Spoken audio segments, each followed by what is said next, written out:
Today, I guess. Wow. Everybody's here because there's nothing else to do out there. It's raining, right? We're glad to have you any way we get you. Okay, we're going to salute the flag. We're going to start the meeting. Good morning. Everybody please rise.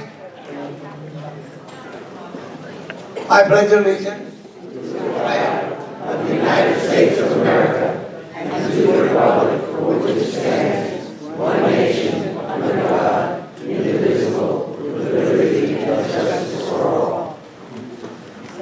John? Come on up, John. I'm going to ask John to introduce our guest. Good morning. I'm going to introduce some guests of the Alliance today. I ask that everybody hold their applause to the end. First, they are in order. Leslie Schreiber, Sheriff Rick Bradshaw's office. Edward Soule from Emily Schlossberg's office. Harry Raucher, Lake Worth Drainage District. Hilda Ojeda from Palm Beach County Property Appraiser's office. Matt Pratt from Palm Beach County Property Appraiser's office.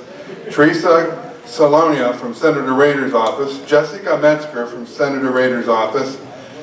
Dana Ackerman, Senior Aide to Commissioner Dana Ackerman-White, Senior Aide to Commissioner Dave Kerner. Israel Lerman from VAST. Karen Murillo from State's Attorney's Office. Jenny Caesar from Congressman Lois Frankel's office. Christine Shaw from the Palm Beach County Legislative Delegation. Laura Curry from South Florida Water Management District. And Alexis Andres from U.S. Sugar League. Please give them a round of applause.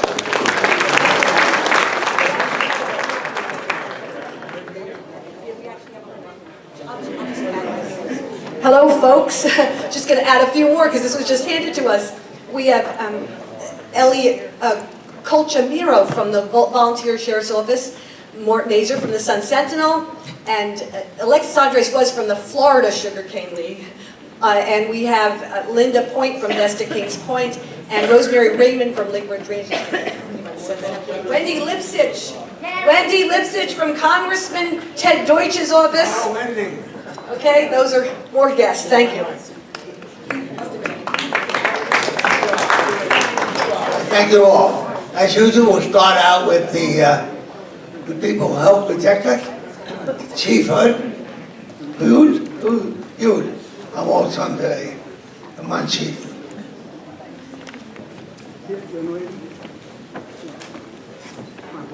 Thank you. I'm glad to see all your faces. Everybody made it through this crazy, busy holiday season. We've been quite busy. In December, we had over 3,000 calls for Battalion 4, and that is in comparison to last month, which was about 2,600.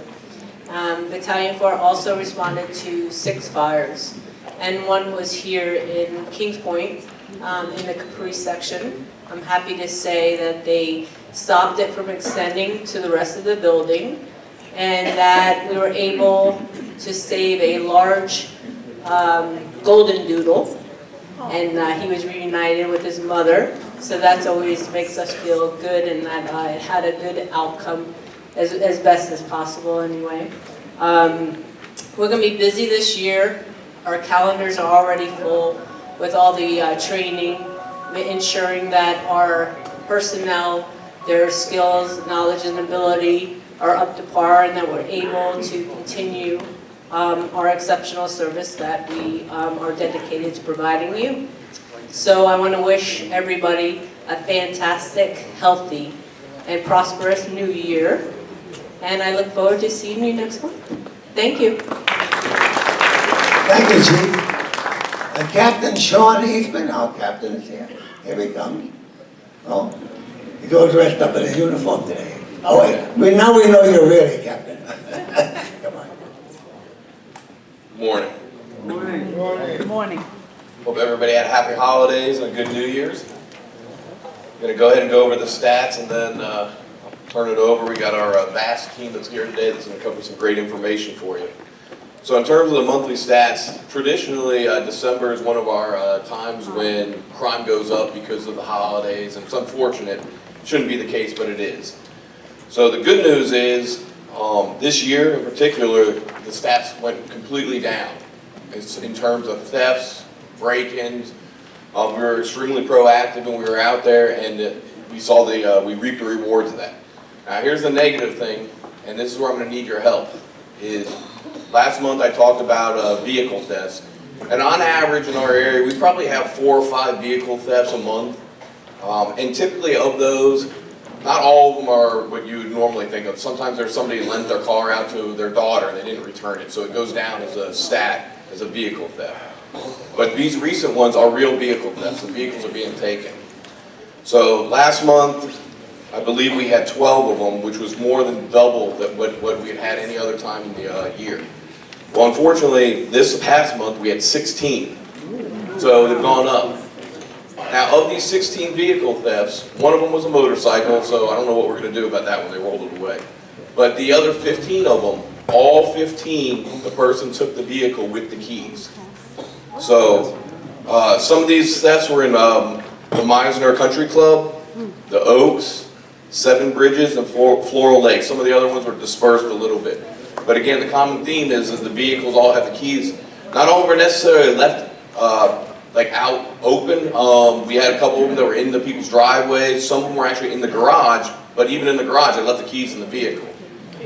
So I just want to let you know, though, we are being extremely proactive with this. We're on top of it. We're putting together an action plan, and we're doing what we can to curb it. Additionally, the investigation is pretty intense, and we're really looking into it. We're working with our partners down in Boca and the District of Boca also, and we've got some leads. It appears what's happening is they're coming up from down south out of Broward County. They're taking the vehicles and then they're going down south, and we don't know for sure, but we're presuming that they're shipping them out. So we're working on that, and we do have some positive leads. But what I really need from everybody here is when we go back to our HOA meetings and things of that nature, we really need to talk to everybody about leaving the key fobs in the vehicles and their keys in the vehicles. That's huge. If you do have HOA meetings, I can give you a phone number right here for our crime prevention unit. We can have somebody come to that meeting and speak about this for you. And that phone number is 688-3970. Go ahead and give that phone number a call, and we'll make an arrangement to have somebody show up at one of your meetings for you. And if for some reason you're not getting anywhere with that, I'll give you the District 4. Our main number is 688-4760, and then we'll go ahead and make sure we put you in touch with the right people. So that's all we've got for the statistics for this month. Just something else I'll throw out for you real fast, just to give you an idea though. This past month we had 2,053 calls for service. We did 156 traffic stops. And then as proactive, like I said, checking out business checks, residential checks. In addition to all those calls for service, we did 2,716 extra patrols. So we're on top of it, trying to prevent these crimes for you, but we need the help as far as leaving the keys in the vehicle. All right, thank you. Thank you, Captain.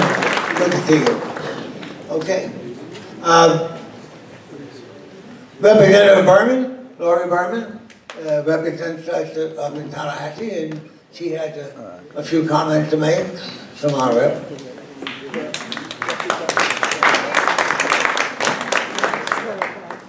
Thank you. Good morning and Happy New Year, everyone. I hope you had a good start to the year, and we are going up to Tallahassee January 9th. This is one of the years when we have the early session. So we will be there from January 9th to March 9th. You all know the joke. It's the 60 most dangerous days in the state of Florida. So I just want to give you a little preview about what's coming. Last year our budget was $82 billion. The governor has put forth his budget of $87 billion, which is a pretty big increase. It's an election year, and he's looking at other offices, so they want to make sure that people get some of the needs in their local communities. The Senate and the House, we get to do the actual budget, and I'm sure there will be a lot of back and forth because that's a pretty steep increase, and there's a lot of concerns, especially after Hurricane Irma. All of you, we all lived through that together. You know, there was a lot of damage, cost the state a lot of money, and then the big issue was the people who died in Hollywood. So there's a lot of discussion about what to do about generators for nursing homes and assisted living facilities. We will hash something out. There is a hurricane recovery committee that we have in Tallahassee. They've been meeting and discussing it, and they will be giving us their final proposals. I am sure something will be done, but we're not sure what the final version will be of that. The other impact of the hurricane that you probably heard of, and that's more from Hurricane Maria, is there have been over 300,000 people who have moved to Florida from Puerto Rico. Most of them are living in the Orlando area, and they're, we've got to figure out how to make sure that they get services that they need. And so that's also going to cost the state some additional money, and we're going to have to look at that as we do the budget. I'm happy to report that our own representative, Emily Schlossberg's texting bill is getting a lot of positive traction, and we really think that this is the year that Florida will finally join the vast majority of the other states and finally make texting while driving a primary offense. Yeah, I agree. Thank you to Rex Schlossberg for doing that. So that's a quick little summary. My office is in Boynton Beach, and we are happy to help you, assist you in any way. And please keep your eyes and ears open. We need you to be aware of what's going on in Tallahassee.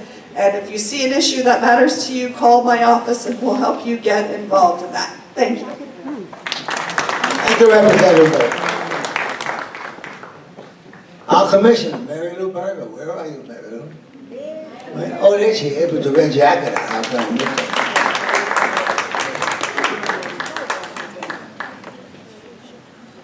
There you are, Mary Lou. Good morning, everyone. Good morning. I want to wish, on behalf of my staff and myself, I want to wish you all a very happy and healthy New Year. And I don't have too much to say this morning, but some of you have noticed that Megan is not here this morning. And I wish that you would keep her and her family in your prayers. Her father passed away on December 26th, and a few days later, her grandmother passed away. So it's a difficult time for the family, and we're there for her, and the office is open, and we're still in business, but we do miss her, and we hope that she gets back to the office as soon as she's able to do that. So I know you all love her. She's so cheery, and but this has been a difficult holiday season for her. Other than that, the county is rolling along fine. I will be leaving on Tuesday to go to Tallahassee for Palm Beach County Day. And we do have some county people here that will be with me. Rebecca's back here.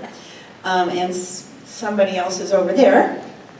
And I'll leave on Tuesday. Palm Beach County Day is on Wednesday. And I'm very glad that I'll be visiting Lori when I'm up there. We go and visit our local elected officials in Tallahassee and tell them what we need. And I have to tell you, for the 4 years that I've done that, this will be the 5th year that I've gone up there, every time we go into any of our local political offices, our politicians, and whether they're representatives or senators, they are there for Palm Beach County. They are there for what we need, and what we need are things for you, and they listen, and they support us, and we support them, and I'm looking forward to a really positive session this year. And if you're wondering, the session is early this year because this is 2018 is an election year, and they move it from March to January because all those people that are running for re-election want to be able to get out and campaign. So they move it up a couple of months. So I'm sure it'll be cold up there, right, Lori? January's cold. But I will be up there working for you for a couple days, and then I'll be back down in the office. But in the meantime, the office is open, and if you need us for anything, please feel free to call us. Thank you very much. Thank you, Commissioner. We're going to call on Rebecca De La Rosa. She leads the delegation up in Tallahassee, and maybe she'll give us a hint of what Palm Beach is looking for. Everything, I think, they're looking for. Thank you, President.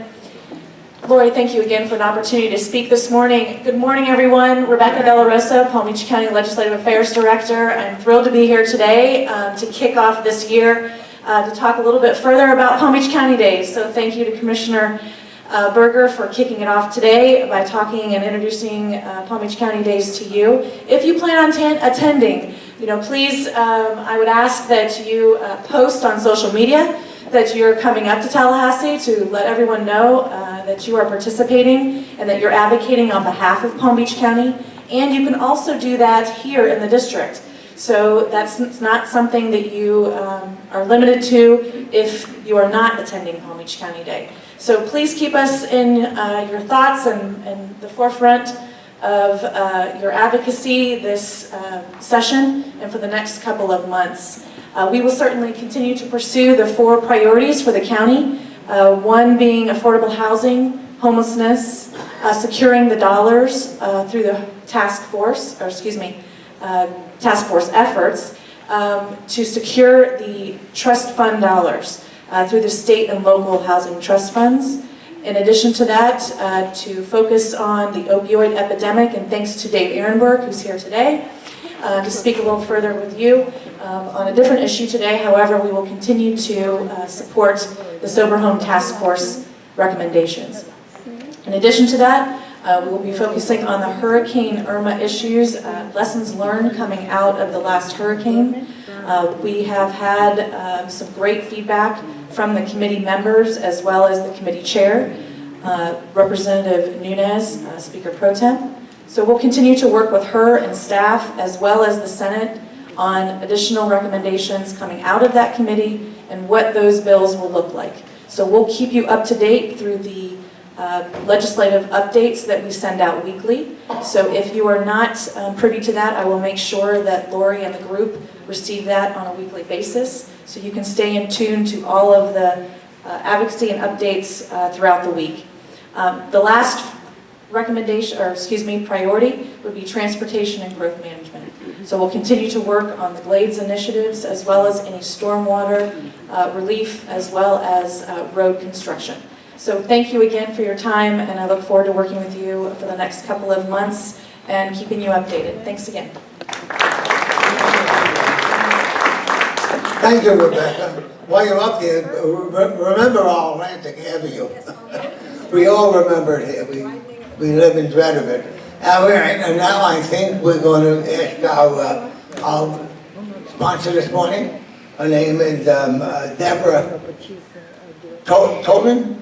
Come on, Deborah. She represents, she's the marketing director for Vitus, and we thank her for supporting us in this matter. Come on. Here you go, dear. Thank you so much, Bob. Thank you all for inviting Vitas in to be your breakfast sponsor this morning. We consider it an honor and a privilege to have the opportunity to speak to all of you just briefly. I'll keep it very brief. I know that all of you represent many different communities here in Delray, and you all are focused on quality of life and making those communities a very important and wonderful place for your residents to live. Quality of life is something that Vitas Healthcare focuses on as well. And we appeal to all of you, focused on the things that are important to people, the amenities in your communities, the special things that you do and offer them in your communities, to also think about the most vulnerable residents of your communities, those who have a serious illness, those who have limited time left, and to really focus on the quality of life that may be available to them through hospice services. There were numerous patients over the holiday weekend that I'm going to share one story with you. This was an 86-year-old gentleman whose family called us before the Christmas holiday at the urging of their family doctor, really encouraging the family to consider hospice services for this 86-year-old gentleman. He had cancer, advanced cancer. He had dementia. He also had heart disease, advanced heart disease, very much a candidate. There really weren't any treatment options really that were appropriate for him. The family wanted to delay the appointment until after the Christmas holiday, which of course we honored. We don't ever want to be aggressive or push. We really want to honor family choices, even though we really tried to explain all the benefits that we could offer to help to keep this gentleman home for what appeared to be his last Christmas. To make a long story short, he ended up in an area hospital. We met with the family there. They were still resistant. He passed the day after New Year's in the hospital. So with that story in mind, I really want all of you to really realize that there are services out there that can help people remain comfortably in their beautiful communities and their wonderful homes, surrounded by family and friends. If you just be a little bit of an advocate. Hospice doesn't hasten death, it prolongs life and focuses on quality of life. So we are here as a hospice provider in your community, Vitas Healthcare, to serve your residents, to serve your families, to be here to ensure that we do the very best that we can to make sure that every day counts, especially when the days are limited. Every day counts, and we can do the most we can to manage pain and symptoms and to provide emotional and spiritual support for your residents. So thank you so much for allowing us to be here today, and we very much appreciate this opportunity to be with you. Thank you. Thank you very much. With that, I'm going to turn the meeting over to Dr. Lori, and she's going to introduce some very important people in a nice program. And so, Lori, there you go.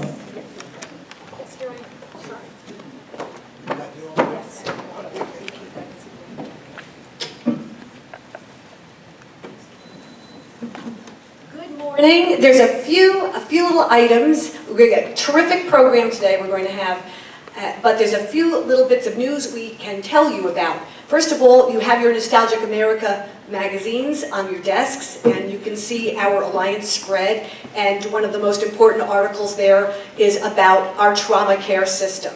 How we are fighting the fight, still fighting it, to keep level 1 trauma in Palm Beach County, keeping it at Delray Medical Center. It is under attack, and we have to work on that, and that's one of our legislative initiatives this year, is to keep that right here in Palm Beach County, level 1 trauma care. The Wellness Screening Expo, which we partner with the Delray Medical Center, is February 2nd, Friday. So keep that on your list of things to do. And there's so many interesting and new topics to see when you come into the Civic Center that morning. Besides, you can also have a blood screening, which you would need to call ahead of time in order to make that appointment. But there are so many interesting fall prevention, nutrition, all sorts of booths, and different doctors. You can actually speak to different doctors about any issues you have.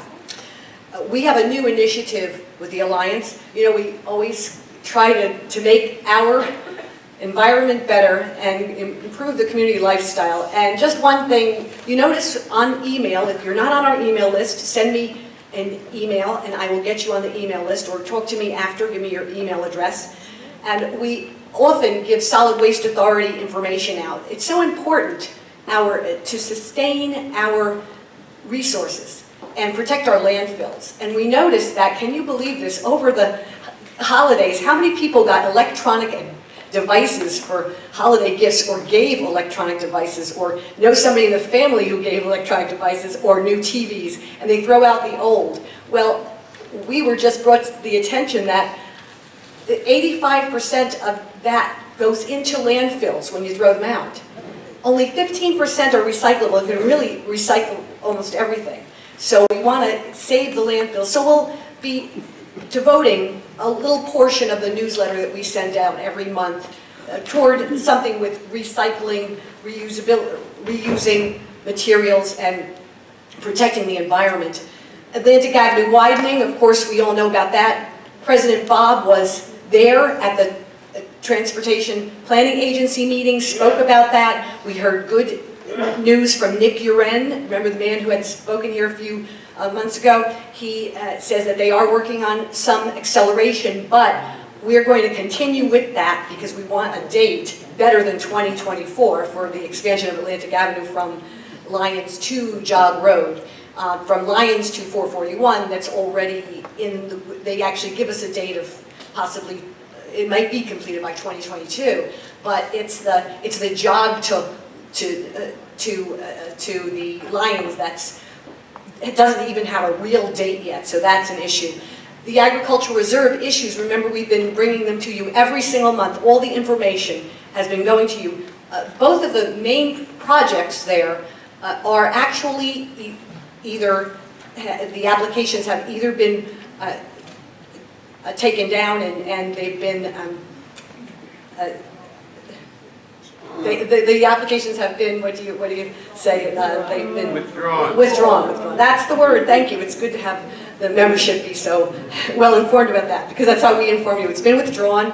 The One Geo Homes project was withdrawn. The other project, which was Morningstar, is regrouping, and so we have absolutely no information, and we don't know when there's going to be any new information on that yet. And other things, though, that are happening, you know, you've got the information about the 7-Eleven that is actually going in, and you have the whole site plan there in the newsletter. And remember, this is on the email and on the website to see any of that. And if you've got any questions, call Bob or call myself. You can email the Alliance. And the only other thing in the agricultural reserve issue is there's a congregate living facilities that they do want to bring there, but the county hasn't really made their policy on it yet, but it's still going through different agencies, different boards, so that's just something we'll hear more about in the future. And for the next newsletter, look for some of the new bills from our elected officials.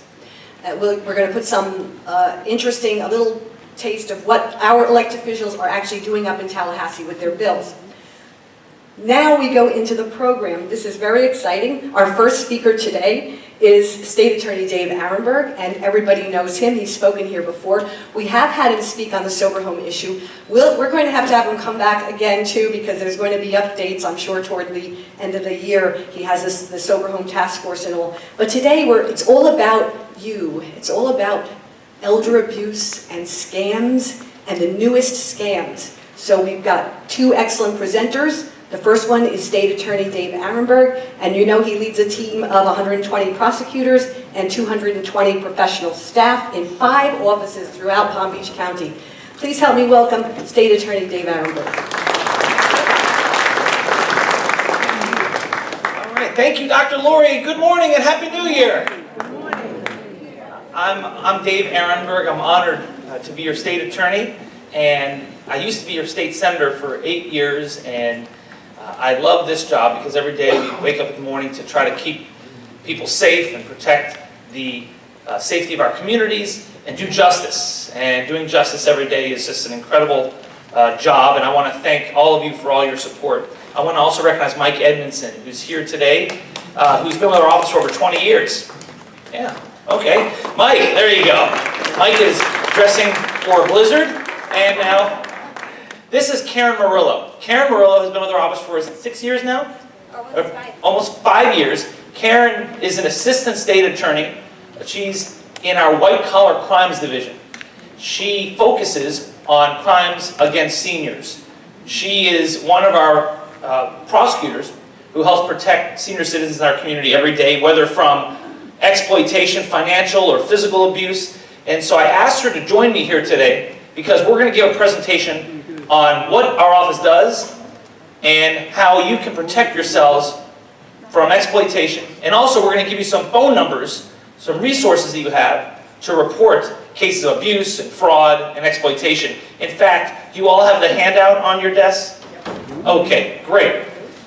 The last slide of this presentation duplicates what's on the handout. It's going to be in small letters on the screen, but you're going to have it in front of you. Is there anyone who doesn't have the handout? Oh, wow. Mike, do we have any more? Yeah. Okay. Oh, there's some that are stacked up, yes. If you can pass them down. Another thing is, if we do run out, we will give Dr. Lori more handouts to distribute. All right? All right. Before I begin, I want to thank the Alliance and Dr. Lori for participating in our Citizens Advisory Panel that we have. We have a panel, a group that meets every quarter to advise us on issues in the community. That way we're more accessible, and we understand that what's going on here in Delray Beach. Because one of the great things about this job as state attorney is that the governor is not my boss, the attorney general is not my boss. I'm looking at my bosses. The people of Palm Beach County are my bosses. When I was a state senator, you used to have to ask the Republican majority to do anything, because we were in the minority. Well, as state attorney, You do what you want, and you are held accountable by the people of the county. So that's why we have made a priority in going after fraud and abuse against our seniors. And because in Palm Beach County we have such a large population of seniors. And so I'm going to start the presentation here now. And now, do you know who this is? Yeah, say it loud. No, it's, he has a name. Say it loud. McGruff the crime dog. That's McGruff the crime dog. Remember his slogan? Take a bite out of crime. All right. So McGruff the crime dog. Now you may be wondering, what kind of criminals does McGruff the crime dog go after? All right. Well, here's an example. Now let's see. Where is the button? I guess we'll just use this. Okay. If you want to know what kind of criminals McGruff the crime dog goes after, here's one. Now, all right, that's Cookie the Basset Hound. That's my Basset Hound, Cookie. Now, she's obviously in a low security, minimum security prison on the bed, but that's a Halloween costume. She indeed was charged with 58 counts of cuteness. All right.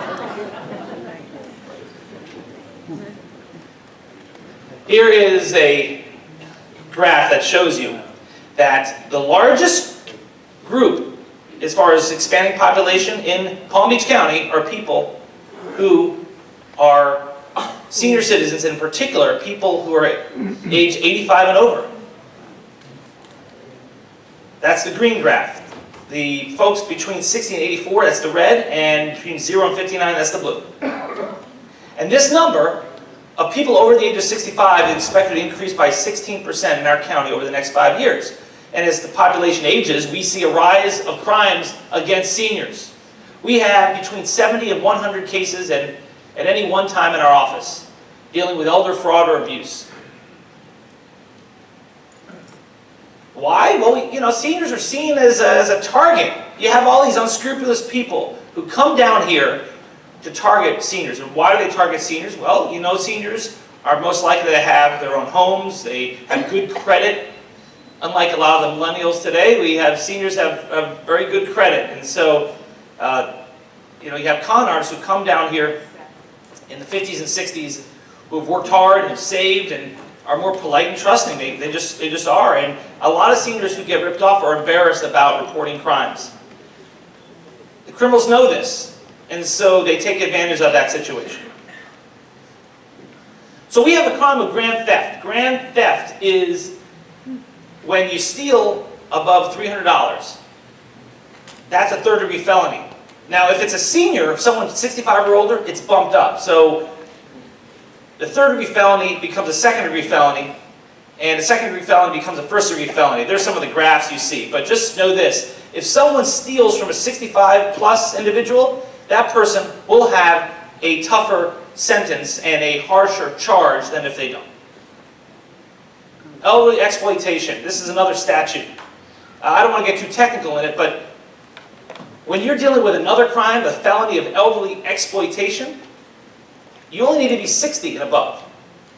So, if you have children who are 60 and above, you remind them they're senior citizens too now, under the statute, under the law.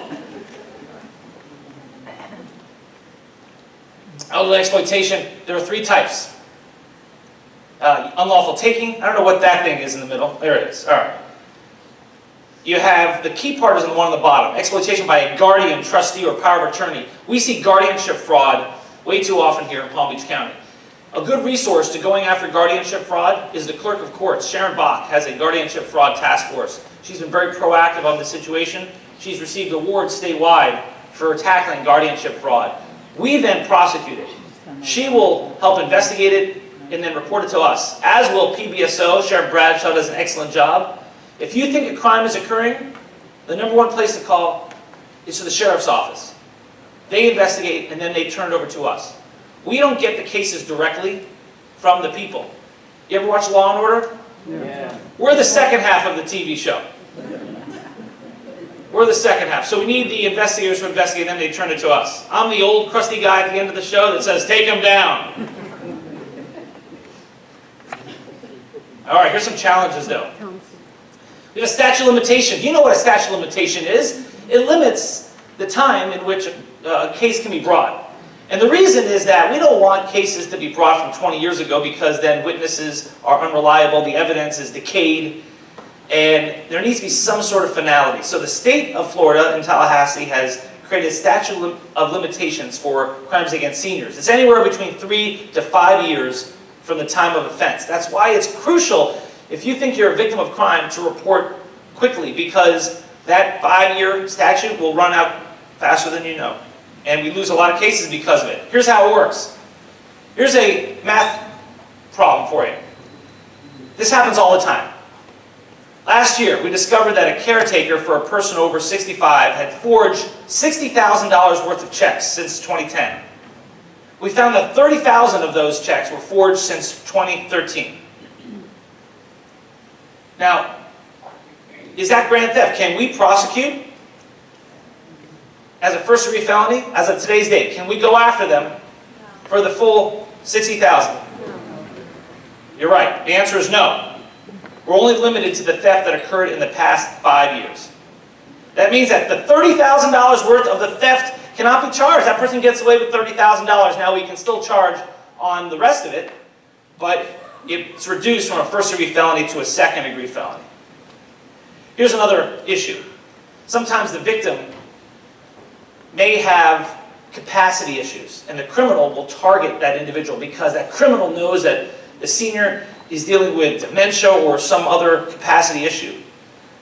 But we have to make sure that that person is diagnosed. It's not enough for us to stand up in court and say, this person has dementia when no doctor has diagnosed it. That's why it's important that people get checkups. We're able to prosecute crimes more easily if there's a diagnosis, and then we can use that to put someone in jail for 30 years. There's also other obstacles to prosecution: embarrassment, nervousness, health problems, conflicted feelings. Sometimes the defendant is a member of your own family, and that's very hurtful for people. And sometimes the victim says, hey, I don't want to go prosecute, I just want the money back. Now here's one of the things we do at our job. It's our job to represent the people of Palm Beach County. So if a victim says, no, I don't want to prosecute, we have to make that decision to prosecute whether or not. We don't represent the victim. We stand up for the victim, but we don't represent the victim. There's a difference. So if the victim says, no, I don't want to prosecute, we still may prosecute because we need to protect all of you. We don't want that guardian to go after you next because a prior victim won't cooperate. Here's a trivia question for you. In what area do we see the least amount of victim cooperation? There's one crime in particular where less than half of our victims want to cooperate. What is that? Yes, hand in the back. Well, it is family related, but Lori, you said it, but Domestic abuse. domestic violence. Do you know that more than half of our domestic violence cases, the victim refuses to cooperate with us? And we will still prosecute anyways, because we need to protect society from the abuser, even if the victim doesn't want to be hassled or is scared of going to trial. So here's something that's interesting. What about a contractor? You ever deal with these contractor issues? Someone's fixing your fence, your glass on your house. Yes. They do a shoddy job, and then they leave, and then you call the police. It's only a crime if the contractor or roofer, laborer, repair person has the intent at the beginning to rip you off. If the person is intent on doing the job, then does half of it, and then runs out of money or runs out of materials and leaves, it's not necessarily a crime. That's a civil matter. You can go after them with a civil lawyer. But as far as putting that person in jail, the state law says intent matters. Sometimes they'll take a large deposit and then stop showing up. It depends whether we can prosecute these people criminally on what was in the mind of the perpetrator at the time of taking the money. That's the law. Now, you're probably thinking, how do we know what's in that person's mind? Now you know what it's like to be a prosecutor in Florida. That is always a challenge. Karen does these cases. Karen, what have you found is the best indicator on how to prove what was in a contractor's mind? Well, oftentimes with contractor fraud cases, we look to whether or not the contract specifically states what timeline is going to occur in terms of completing projects, whether or not the contractor took all of the money up front, half of the money up front, or a reasonable deposit up front. Looking at whether or not the contractor even starts or initiates work helps us in deciding, okay, do we have enough to show the intent at the time of taking that money was to rip the person off or take their money. So for example, if someone takes a huge deposit from you and then doesn't show up much afterwards, that is evidence that that person intended to rip you off. All right. Here's some of the schemes that Karen has prosecuted. Here, Karen, you want to talk about? By the way, some of these are horrible mugshots. If you ever have a mugshot, make sure you dress nicely and smile for the camera, right? Because this is going to last forever. These are some of the newsworthy items that have come up in the news in the past couple of years. Some of these are people I've prosecuted, some of these are people my colleagues have prosecuted. This is Kevin King, who is, he was convicted, successfully prosecuted for stealing over $600,000 worth of gold coins from an elderly individual in our community who was a collector and interested in selling those coins. Mr. King here pretended that he was going to purchase or help purchase the gold coins and then ended up taking them and just ripping this person off. So he was successfully prosecuted. We also have Charlotte Lovell here, the individual on the right. Now, she's an individual who is charged, convicted with timeshare fraud. She would call individuals over the phone and convince them, hey, I'm going to sell this timeshare for you, but I need you to wire over some money first. I need you to send me money for fees, for closing costs, for this and that. And at least 7 people were victim of this and wired over $500,000 to her, which she just ran off with. There was no sale. There was never a sale of the timeshares. So Dana Anastan. This is an individual who's currently being prosecuted by our office. Currently, I'm prosecuting her. She is a caregiver who is accused of taking $40,000 from an elderly woman with dementia. And she took that money by utilizing her credit cards and debit cards to pay off personal expenses, personal bills, paying for her. Actually, she was paying the fees for inmate phone calls for her brother who was currently incarcerated. Yep, so that's one that we're currently prosecuting. And we have here Isabel Shillow.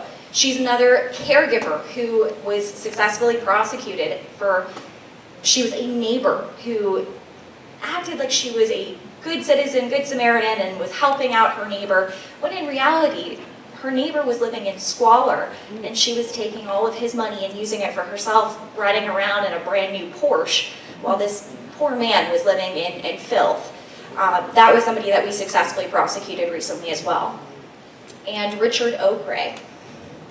Mr. Okray is another example of somebody who befriended an elderly individual with dementia and actually moved in with this person as a roommate and then utilized the funds of this person for his own personal uses, buying cars, condos, all kinds of things, because these elderly individuals, these were their nest eggs that they were supposed to live out on and reside on for the rest of their time. Yeah, this victim had dementia, and this guy goes in there and steals money from him, uses it to buy a condo and an expensive motorcycle. And these are the type of people we're trying to protect you from, and Karen does a great job. She works hard every day, she and her team, and we have a conviction rate of about 90%, I believe. Is that felony court overall is 90%. I believe white collar is about the same. Is that correct? 90% conviction rate.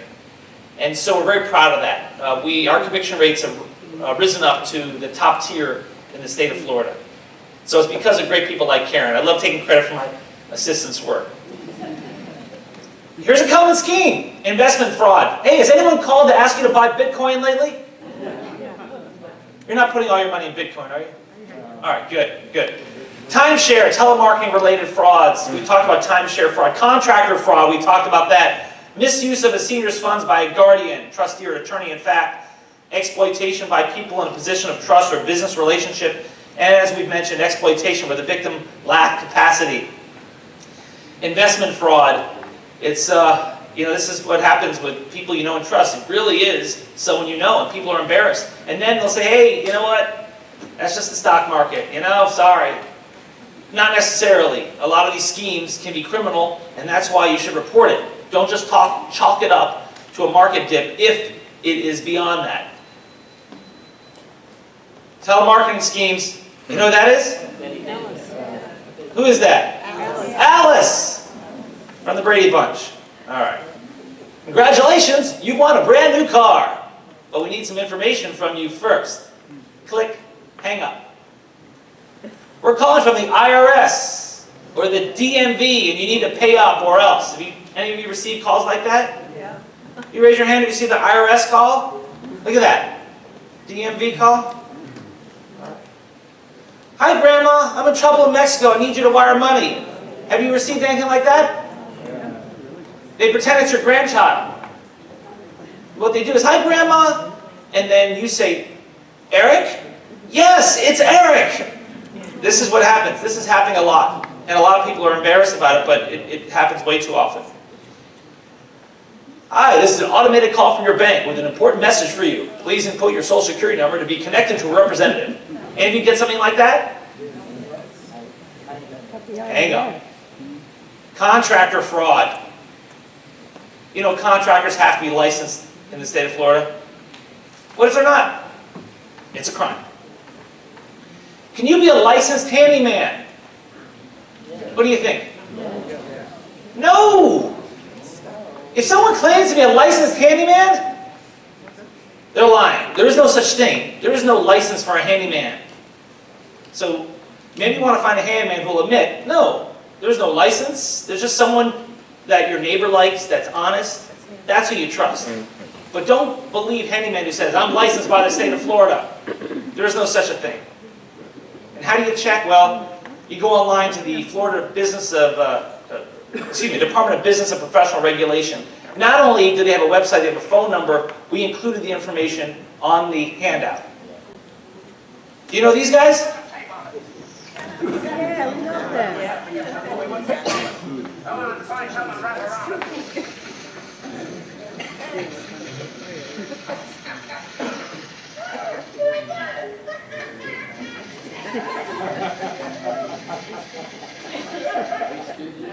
Does that look like a contractor you know? All right, here's a trivia question. Who is that? Is that Curly or is that Larry? Larry. I think it's Larry. It's Curly? It's Curly. Okay. In law school, we had this big debate whether it's Larry or Curly. I'm going to make sure it's Larry. No, it's Curly. Okay, it's Curly. It's definitely not Shep. No. Okay. Contractor fraud. These are reasonable rates. If you watch us, it's $55 an hour. If you give us advice, $65. If you help or assist us, $95. Or $85 if you worked on it before, $105. Do contractors typically require an upfront deposit? Yes or no? Yeah, they usually do. How much? 1/3. It depends. But anything over 10% should be viewed carefully. So if your contractor says 1/3 or 2/3, you may want to check out another contractor. Now, if it's someone who's been working in your community forever and is honest, that says a lot. But if it's someone you don't really know and they say, hey, I need half up front, that's way above normal. Your contract should also come with a schedule, so you should know how much work should be completed in what time. So they don't say, well, we'll get to it. So that if it's not completed at a certain period of time, then that contractor will owe you civilly. It won't be criminal necessarily, but at least in civil court, they'll owe you. And then, of course, watch out for caregivers and anyone who helps you with their finances. Do you know that caregivers now have to be licensed in Palm Beach County? They're licensed by the Consumer Affairs Division of the Public Safety Department. That's something to know. Caregivers must be licensed in Palm Beach County. Most counties don't require this. Palm Beach County does. Kudos to our county commissioners for that. I know Mary Lou was here earlier. Oh, Mary Lou, great job. Oh, and Bert Aronson? That was led by, I think Commissioner Aronson led that fight years ago. It's great to see you again, Commissioner. Okay, isolation makes things worse. This is something you can all help with. You know the seniors in your community who are isolated. They are targets for crime. The perpetrator will target those who live alone, have little or no family left, and don't have a strong social network. So you can help take a bite out of crime by befriending those, watching, monitoring, helping those who are isolated in your communities. Here's other things you can do to protect yourself. See a doctor regularly for the reasons why we've already stated. Ask to see a professional's license. Become internet savvy. You don't have to be like an expert on the internet, but just at least recognize scams like phishing. When Wells Fargo says you need to re-input your password, or they're sending you banking documents, just download this. Be very wary of that. Be social. Seniors with good support networks are less likely to become targets. What can you do to prevent from being a victim? Don't give out your personal information to anyone you don't know. Not even partial information. There are no Nigerian princes with large sums of money to give you. Did you see the arrest that was just made? They found the guy. He's in Louisiana who was working with the Nigerians on this. Some guy from the backwoods of Louisiana. There are no lottery winners who need money from you so they can get their prize. You seen that? Just won the lottery, but I can't deposit the check. I need your help, so can you give me $1,000? I'll give you 20. That doesn't exist. Stay away from being convinced by anyone to send money via Instagram or on a green dot card. Western Union is issuing refunds for people who've been scammed. There's a deadline coming up. But if anyone tells you to send money via Western Union, Green Dot, MoneyGram, be very careful. We see so many scams using these devices. Be cautious, monitor your finances, monitor your credit. You can check your credit for free. Don't pay for a credit checking service. Now, monitoring service is different. You may pay for that if you want to, but to check your credit reports should be free. And remember the wise old adage,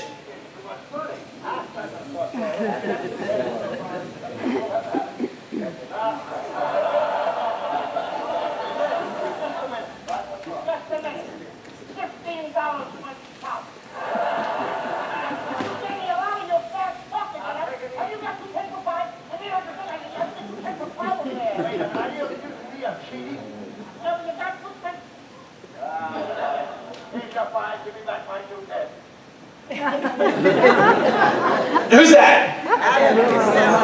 Abbott Costello. Well done. So I want to thank you so much for listening here today. Here are the resources available to you. It's on the page. I'm Dave Ehrenberg. Karen Murillo, we're honored to be serving you in the State Attorney's Office. Thank you so much. If I could just indulge me, I have my parents showed up, and because this applies to them as well. And so my mom and dad are in the back, and so I know they would ask, since Mom missed the first part of the presentation, Mom, this is your grand dog right there. Okay, there you go. Just wanted to see her. All right. Thank you all very much. Thank you so much. We'll get that device back to you. Now, we heard an overview here. Now we get into the details. This is VAST, the Volunteers Against Scams team from the Palm Beach County Sheriff's Office. They're reporting on the most current schemes and scams and how to prevent scam victimization. And these are people that hear about it every day. It's the most updated information. Herb Ryan has been really helping out with this, and he will now come up here to give the presentation. And one thing, if you have questions for the VAST team, write them. You have cards in front of you. And you can hand them out to one of our board members walking around, or just put your hand up. We'll have the cards for questions, okay? So here we have Herb Ryan from the PBSO's VAST. Okay, good morning. Thank you very much for having us here. What I'm going to do, basically, first of all, I want to thank the attorney, State Attorney Ehrenberg, for giving 75% of my presentation. Okay. Just so you know that most of the material that he covered is in our presentation. So basically what I'm going to do is I'm going to just show you what the presentation is all about and just hit the highlights. Because what I'm trying to do is work with you in assisting me of bringing our presentation to your communities. We average usually 1 or 2 every single week.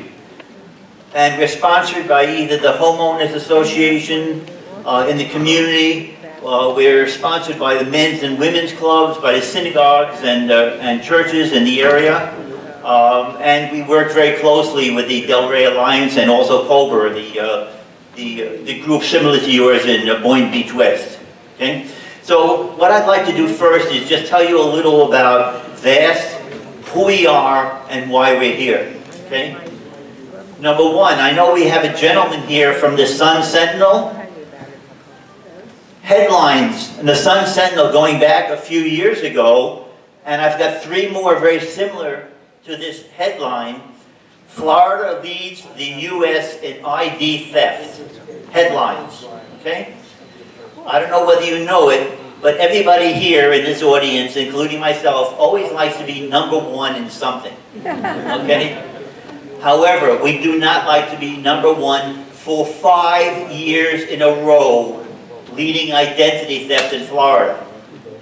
Broward County and Palm Beach County have been vying for number 1 since 2012 in the whole United States. Okay?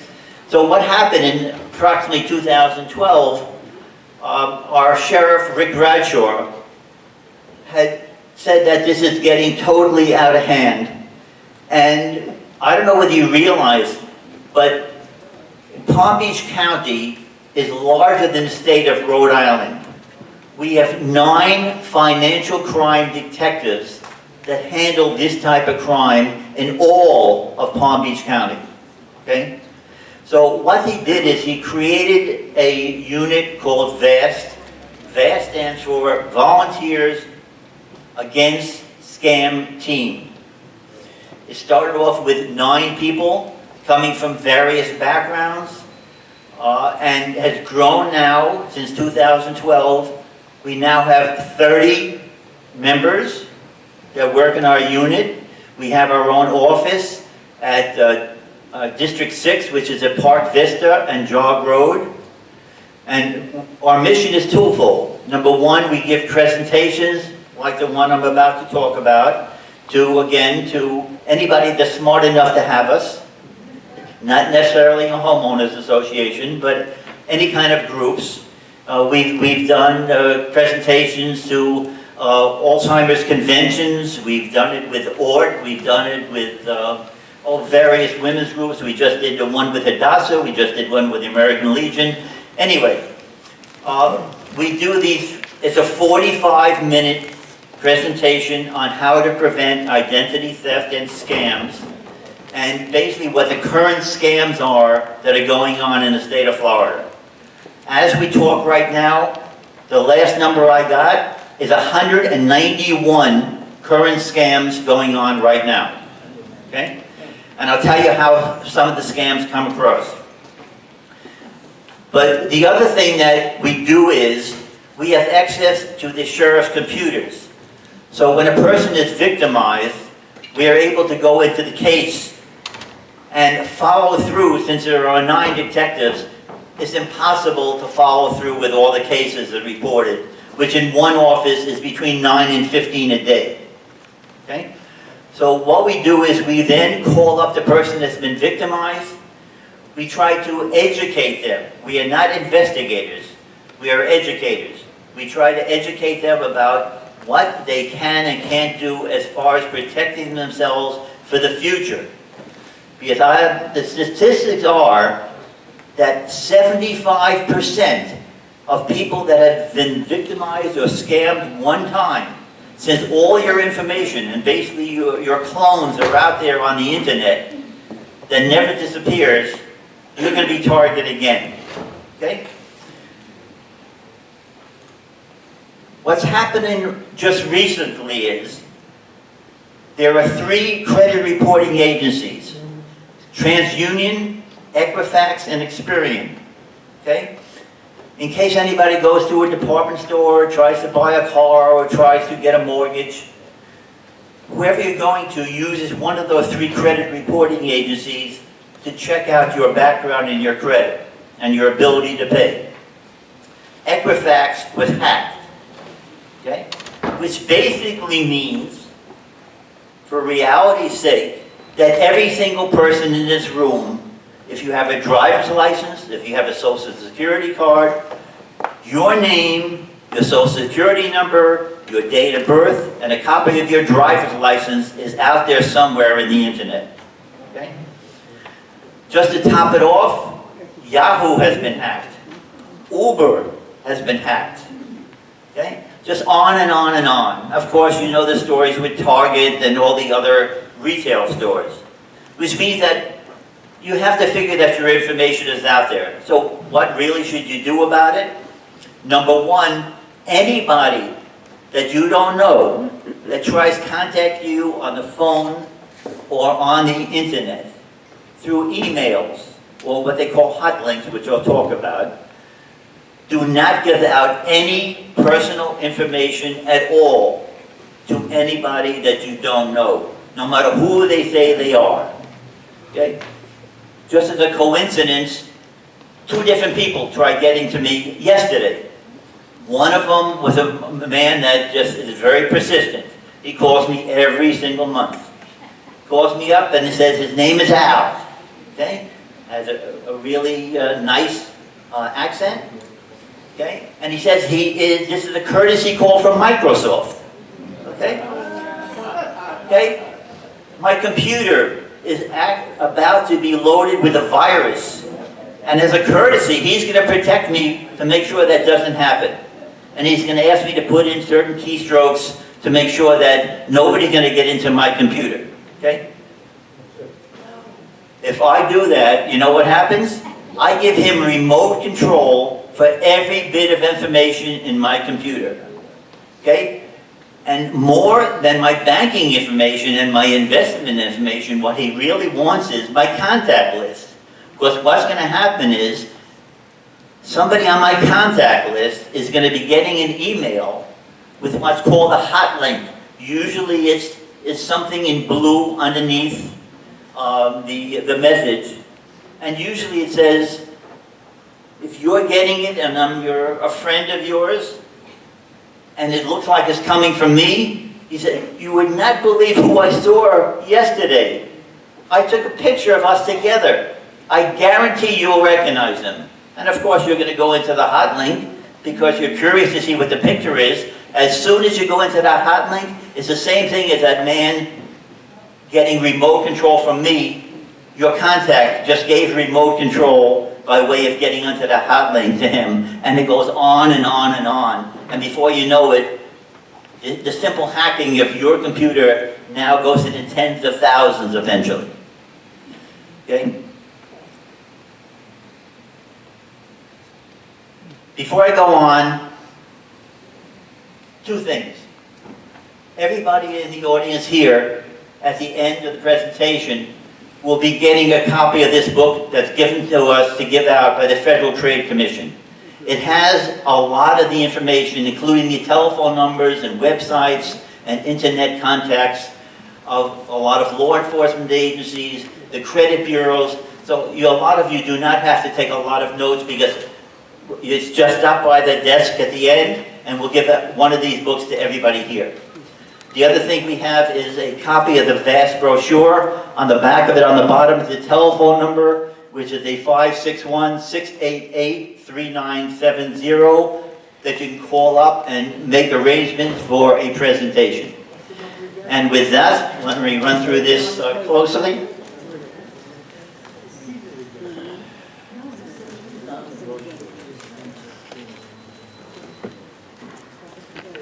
Okay. Just a little of my background. I have a very odd background. I have 3 parallel careers. Okay?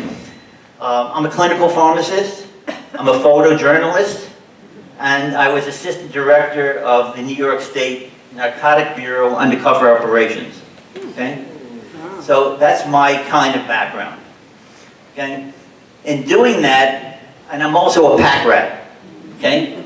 I still have boxes going back to college that I have all kinds of memorabilia and collectibles.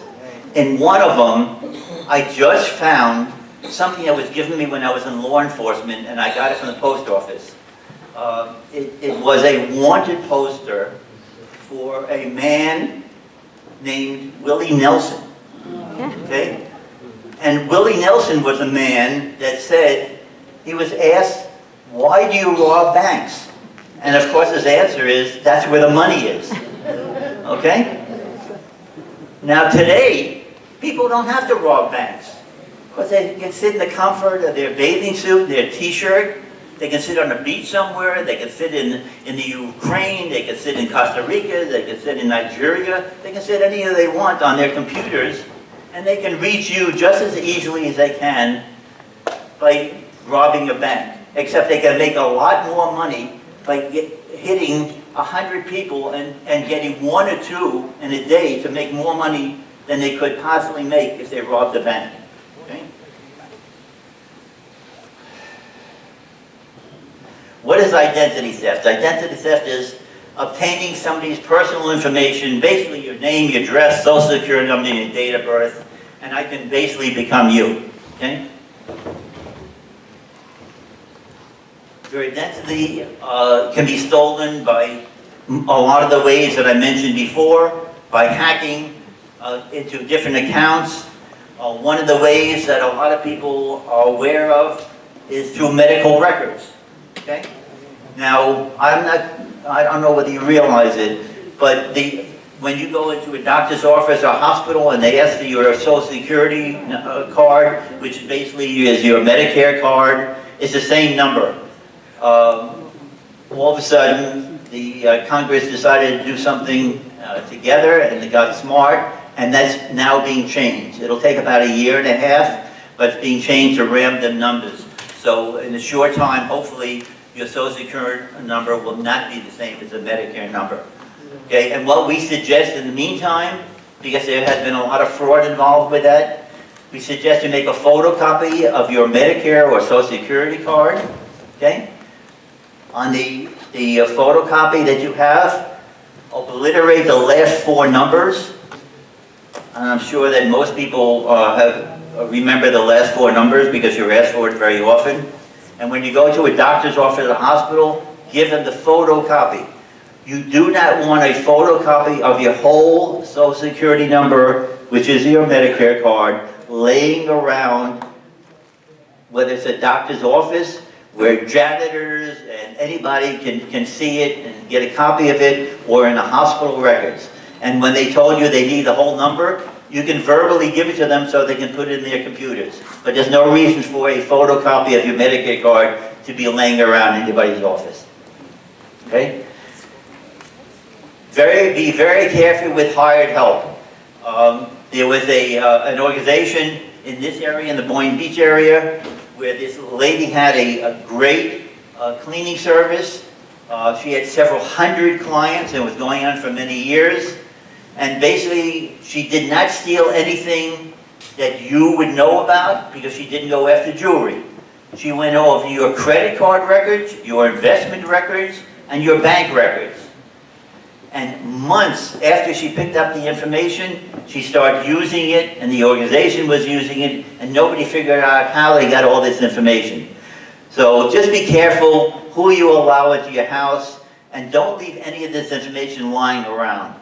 All these records should be kept in a safe area, okay?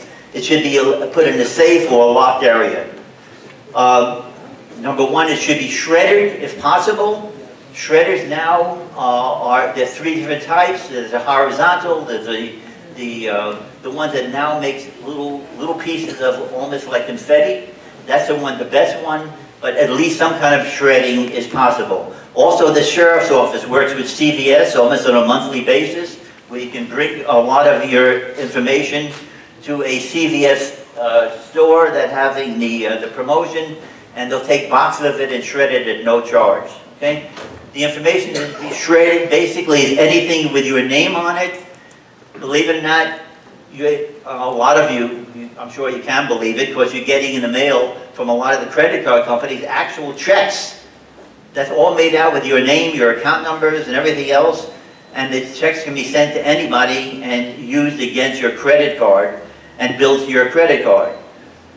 Even the outside envelope with the barcodes on it that come offering you new credit cards, offering you any kind of information from banks or other organizations. All that information should be shredded because I'm sure most of you are aware, any of the garbage and debris that you have from your house that you put into either recycling or garbage for a pickup outside your house, once it hits the sidewalk, it is no longer yours, it's public property. Anybody can go and pick it up and it is totally legal. Okay, okay. Your mail. I'm sure that you're seeing now all the nonsense about around Christmas time where FedEx and UPS was leaving packages on people's outside the house, and they were being picked up by just people passing by and grabbing them. The same thing happens with your mailboxes. So do not leave stuff to be mailed out and putting your flag up the night before or even the morning of for the whole day. If you're going to be mailing out 10 or 12 payments or bills, anytime during the month, around the 10th of the month or 15th of the month, my first bit of advice is to do it at the post office. Don't leave it in your mailbox, because what's happening now, they bleach out the information of who it's going to when they grab it from your mailbox. They added 0 onto it, and when you're paying a $60 bill to so-and-so, it now goes to them, and it's now $600. So just be careful of the mail. Okay, if you're going to be going away for a weekend and mail comes in, ask your neighbor to pick it up or somebody you can trust. If it's going to be for a longer amount of time, have the post office hold it for you or have it forwarded to wherever you're going. Okay? Review your credit reports on a regular basis. You can get a free credit report from all 3 credit bureaus, Equifax, Experian, and TransUnion. All you have to do is contact them, and the numbers, the telephone numbers, the 800 number, and the email contacts are in the book that you can pick up. You're entitled to 1 free credit report each year from each one of the credit reporting bureaus. What we advise you to do is, say starting tomorrow, call up one of them, ask for your free credit report, go over it very carefully. Look for anything that's suspicious, including 99 cents, $1.79, $1.99. Because those are usually tests by unscrupulous people to see whether you actually notice that somebody has the information in your credit card. Don't just let it go by because it's a negligible amount of money. Get in charge with the credit bureau and tell them that they're suspicious, you don't know anything about that charge. Okay? Okay, wait 3 months, get in charge with the second credit bureau company. Again, wait 3 months to get in charge with the third one. So now you're into 9 months, and you've got, every 3 months you've got an up-to-date credit report, and you're monitoring it. Now it's going into the beginning of the year, you can start all over again, so you're monitoring your credit report all 4 months of the year. Okay? Beware when you're going and using your ATMs. I happen to live in the Lake Worth area, and there's a Sunoco station that just got hit for the 5th time this year with readers and scammers. And believe it or not, within a 48-hour period, there was 2 different people that put a scammer, one inside the unit and one where you slide the card on a different kind of reader.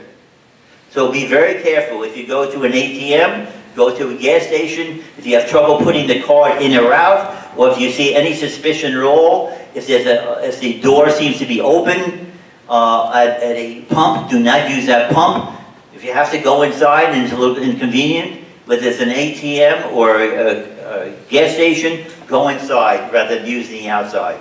Okay? Passwords. I'm sure that everybody knows that, believe it or not, today, the most popular password is password. And the second one still is 1, 2, 3, 4, 5. It's the easiest to remember. In the sheriff's office, we have to change our password every 90 days.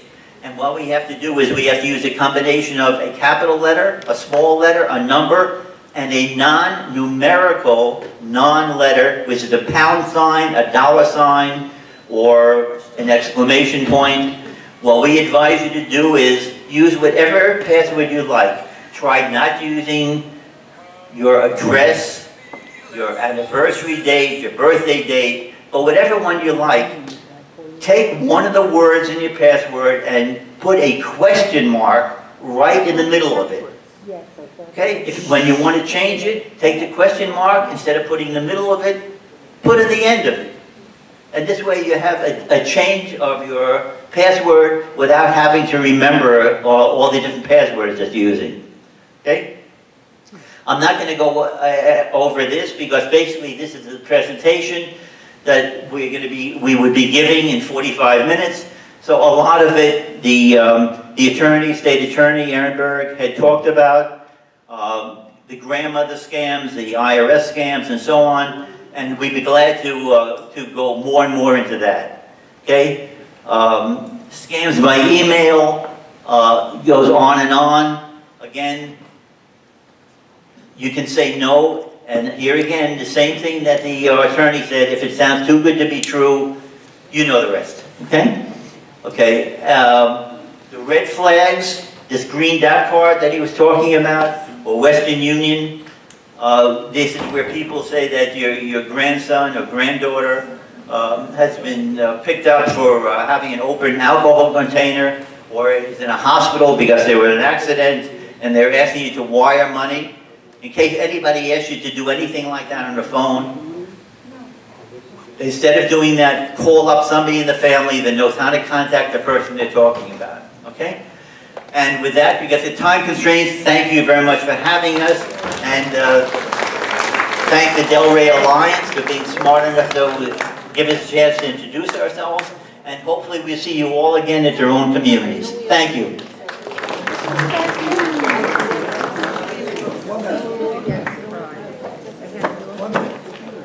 Thank you very much. Can you stay for some questions?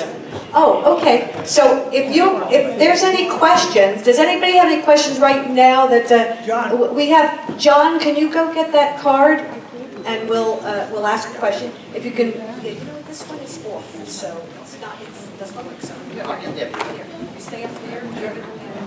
That's great. 'Cause this is so interesting. Okay, we have only 2 questions.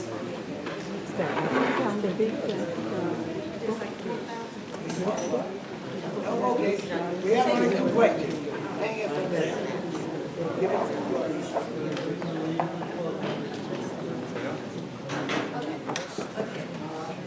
Is there a license for those who work for funeral parlors and sell packages to pre-plan and prepay for yours or your spouse's funeral? Do you know anything about that? There's no information about that. But here's the thing. Here's what we'll do. Harriet from Emerald Point, is she here still? Yes, I gave that card to State Attorney Ehrenberg. He's going to answer that in the email, and then we're going to send that out to you. Okay? And it'll go out. And this question from Huntington Point, from Elliot, we will get that answered as well. And we will send that out on email. Elliot, do you have our email address, and do you receive our emails? Because if you don't, give me your email address so you can be put on our list. And there's a book at the desk there for information on scams for you from our vast team. They did a fantastic job today. Thank you so, so much.